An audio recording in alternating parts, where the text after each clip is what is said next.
Movie magic. And we're back.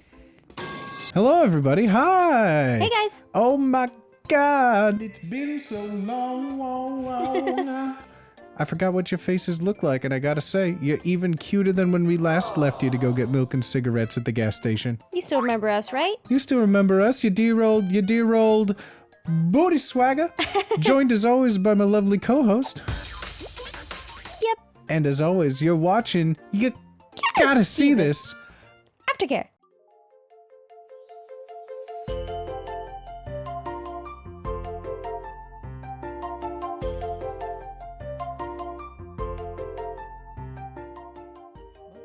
Love that. You love to see It's like riding a bike. It's like riding a bike. It's like riding a horse. When did you learn It's like riding a horse. to ride It's like a riding bike? your mom. It is like riding your mom.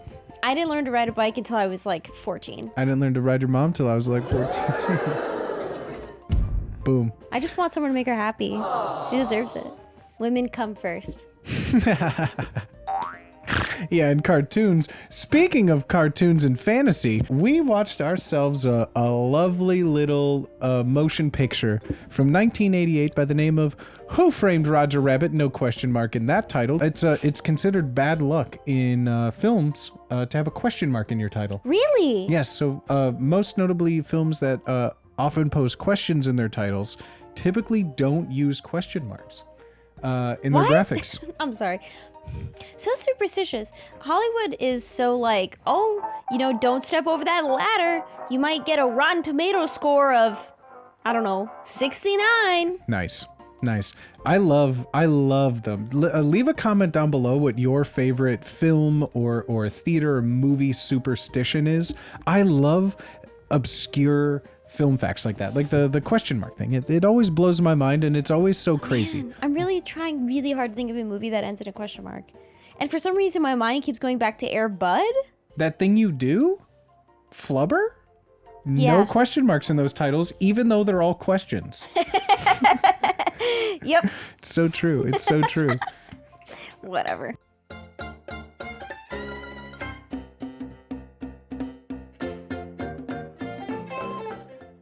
If you could make like a French press, if you could condense that delicious goo down Espresso. into an espresso of good. What's the pull of espresso good you got from this? It's like the whole movie is so good. Okay, hold on, wait. I got two things. Jessica Rabbits.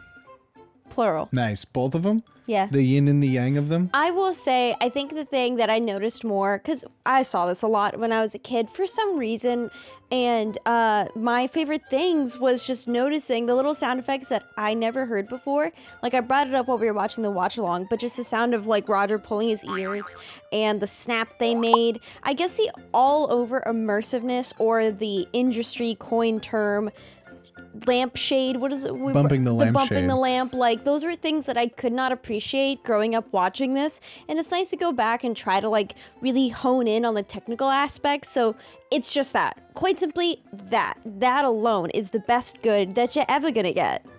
What about you? I wholeheartedly agree. I know that it's like a live action animation hybrid, but even the real life segments and Bob's Hoskins and Christopher Lloyd, they have such this real life animated quality that they just exude from themselves, and they really blend into this world, and it's so friggin' believable. As a kid, I believed that Toontown existed. I believed Roger Rabbit was a superstar. Yeah. I believed wholeheartedly, without a doubt, that all of these things presented in the movie were real. Same. And now sitting here as an adult, I still want it to be true. Like, I can't believe it's not. This one was one of the first that took it to that extra mile. It took it to that extra step that, God, it's just so satisfying to watch. And it's just those little details. They're interacting, they're pulling on each other, they're moving through the world, and it's just, God, I could just wax poetry about how much I love and enjoy watching this movie. It's so good. I want to pick one more good thing. I love the goof and the gaffs of the ACME products. I Yeah. wish those were real. I really do. It just makes me feel like a kid again watching the movie, and Same. I just want it to be true. Yeah.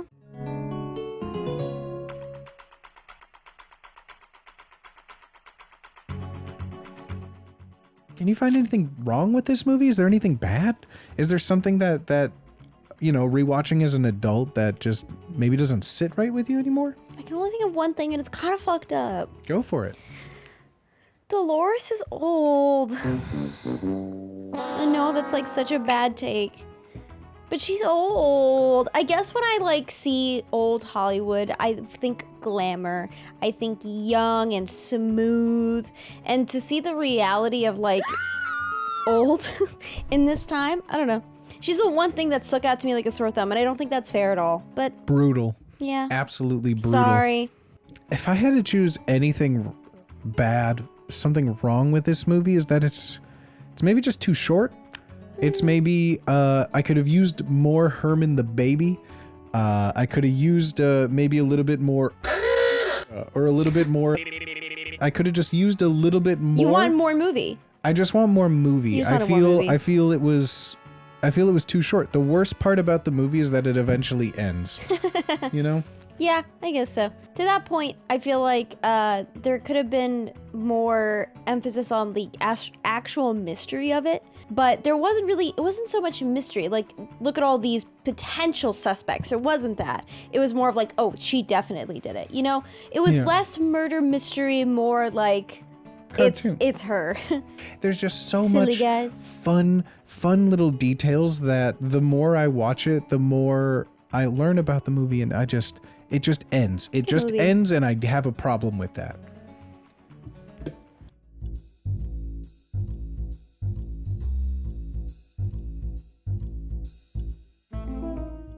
Well, we're gonna have ourselves a fun little game. We have a fun little treat for y'all. We know how much you all like hearing both of us now trying to attempt to explain the plot back and forth, and it gets a little, some would say, comical.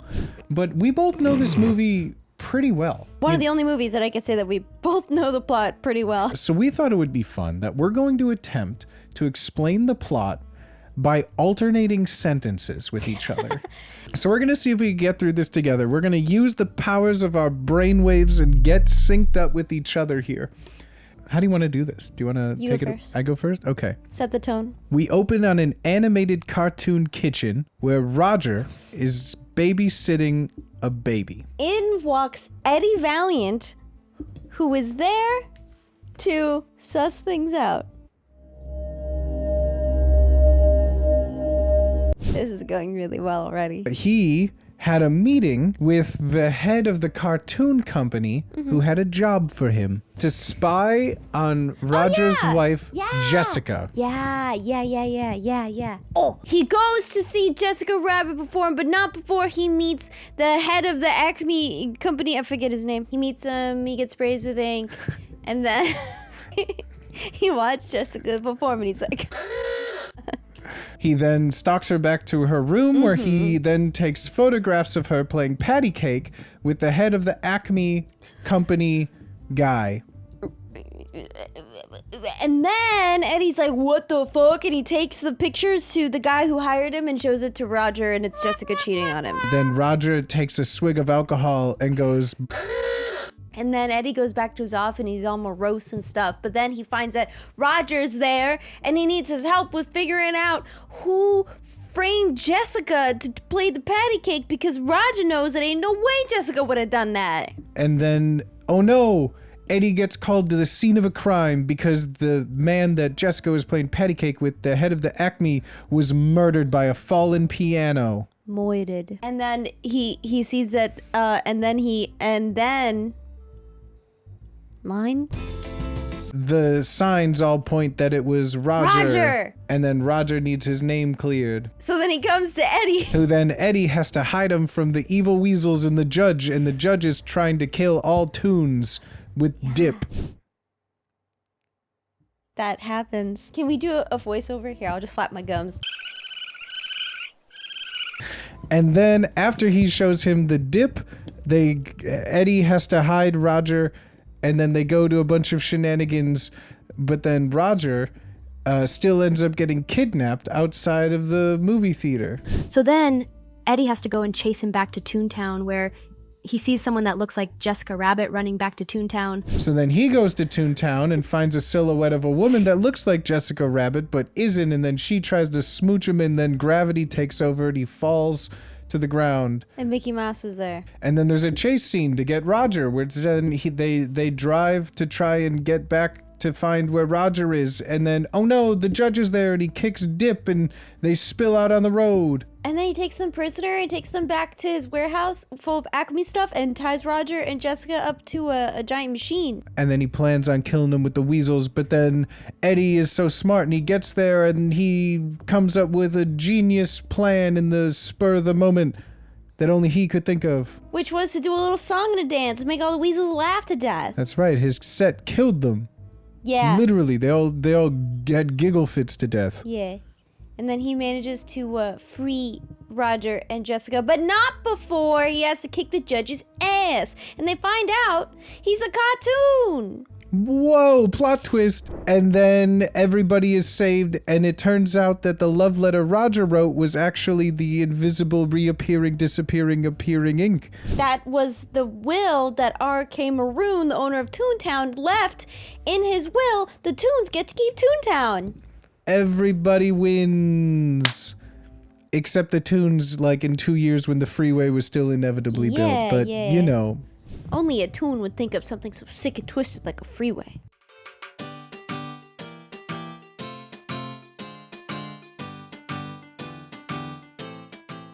Here's a fun one for you. We saw a lot of the animated worlds, the Warner Brothers, the Looney Tunes. What kind of cartoon would you be? Would you be a sidekick? Would you have your own show? Would you be like an animal? What kind of cartoon would you be in the classic cartoon era? I would probably be like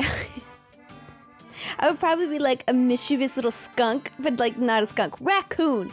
I would be a mischievous little raccoon. And honestly, I would just be like, I would have the best intentions, but then I would end up accidentally making everyone's day worse. But then I'd be like, oh well. That would be my tagline. Oopsie. Every day's trash day around me. That'd be me. I feel like I would be the shaggy equivalent of like a penguin. It would be me and my stoner penguin homies just chilling in an igloo, and it would just That's be... the whole show?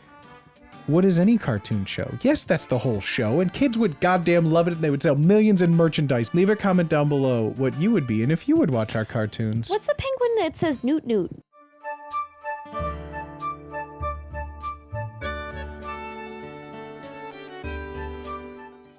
We have something that we want to try. Yeah. That we haven't really done before. Wow, today's full of firsts. It's full of firsts, and to do it, we need your help.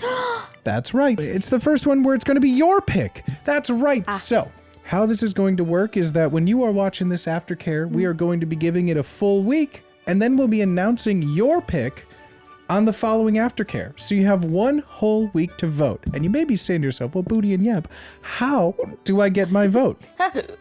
Sorry.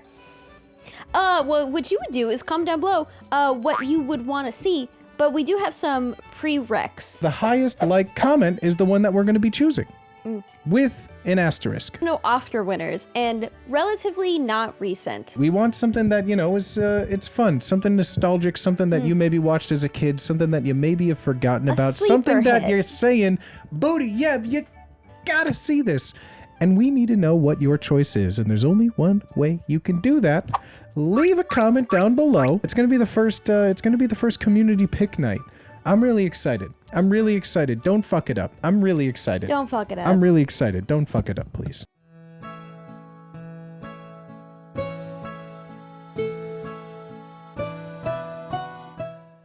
If you had to give this movie a rating, our classic rating system here, out of 10, what are you giving this?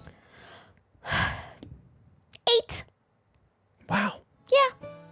It's old, it's kind of perfect, but unfortunately, it's not going to be a 10 out of 10 for me. There could be more boobs. So, an 8. I think it has a perfectly adequate amount of boobs. This is a solid 9 movie for me. I cannot say that it's a perfect movie, but this movie makes me feel like a kid again. The only problem is that it's not 4 hours long. There's not more of it to enjoy. So it's just a 9 because I feel I feel like I was just getting into it again right when it ends. So, Aww. but it's still a solid 9 out of 10 for me. Leave us a comment down below what you consider this movie to be, and defend it. Defend it with your life. Do you hate it?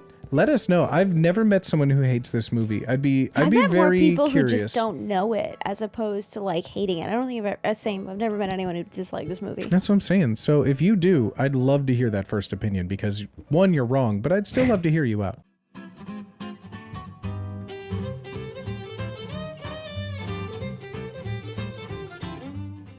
Any final thoughts? Any final thoughts you'd like to impart on anybody with this one? Only just that you gotta see this. It's honestly a certified hood classic. If you saw this movie as a kid and you need to revisit again, now's your chance. If you've never heard of this somehow, oh my gosh, you're in for an absolute treat. It is a masterclass of animation, of acting, of screenwriting, of directing, of world building. I love this movie. You gotta see it. As always, you know what to do, friends. Yeah. If you like what you're seeing, why not drop a like and a little subscribe? It's free. And if you want, you can click the like, the subscribe, and the little bell all together. That way you get notified whenever we post our videos on the Fridays and the Mondays. It's a trifecta. It's a bifecta. It's good to see you again, friends. Yeah, it's nice to be back. It's so good to be back. Thank you all for being here. Thanks, Pom Pom. And the best thing you could do is keep watching our videos. That makes me so happy. Don't you want to make Pom Pom Perrine happy? A little heart. Look at that. Every time you watch our video and you hit the share button and copy the link, Pom Pom Perrine gets a head pat. Just That's like at least that. 3 likes. That's on this just video. like that. As always, it's me, your boy, Bootyswagga, joined as always by my lovely co-host. Yep. And as always, this is You Gotta See This. Aftercare. Bye. Bye, guys. Bye. Say bye, Pom Pom Perrine. Wave your little foots. Long farewell. Avita, say goodbye. Adieu.